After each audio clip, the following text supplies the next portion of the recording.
Construire une Europe forte et souveraine. C'est le message du nouveau chancelier allemand lors de son déplacement vendredi auprès des institutions européennes. Olaf Scholz a retrouvé à Bruxelles des visages familiers comme celui de la présidente de la Commission européenne, l'Allemande Ursula von der Leyen. Tous deux veulent apporter des réponses aux crises traversées par l'Union européenne. Nous voulons une Union européenne souveraine. Cela veut dire que nous devons coordonner étroitement nos stratégies lorsqu'il s'agit de politique internationale.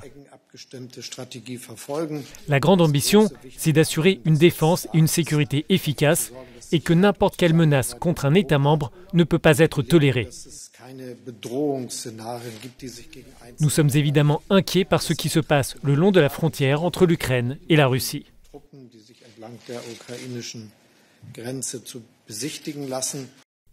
Pour le nouveau dirigeant allemand, les autres dossiers pressants sont la lutte contre la pandémie de Covid-19 et la relance de l'économie. Le changement climatique fait aussi partie des priorités de la coalition allemande. Cette question pourrait cependant créer quelques difficultés avec la France, car Berlin ne veut pas entendre parler de nucléaire. Ce sera l'un des premiers grands tests pour le couple franco-allemand et il sera intéressant de voir comment l'Union va s'impliquer.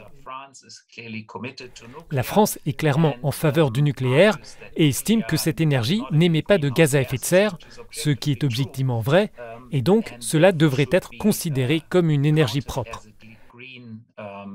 A contrario, l'Allemagne s'est engagée à sortir rapidement du nucléaire. Le déplacement à Bruxelles d'Olaf Scholz prévoit aussi une rencontre avec le secrétaire général de l'OTAN. Tous ces entretiens se déroulent quelques jours avant le sommet européen la semaine prochaine, où il sera question de défense et de sécurité.